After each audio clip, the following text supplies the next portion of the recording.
This is how I clean the Bannetons when I'm done with them. Give them a quick brush out. If you have some dough that's really sticky and it's stuck on, you can use your fork to scrape. But this doesn't have any dough like that. I leave some of the flour sticking to the sides, but then I would go and just brush the rest of this into the trash. And I'd leave the Bannetons out to air dry for a while before stacking them up so that they don't get moldy. And that's how you clean and take care of your Bannetons. I don't ever wash them. Water never touches them. And I just brush them and leave a little bit of flour around the edges.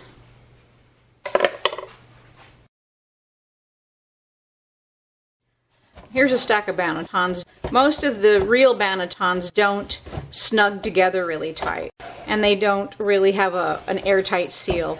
Some of the newer Bannetons that are made out of manufactured materials like plastics and stuff, you don't even have to worry about them air drying really. If you have some material that will hold on to moisture though, you would have to make sure they're air dried.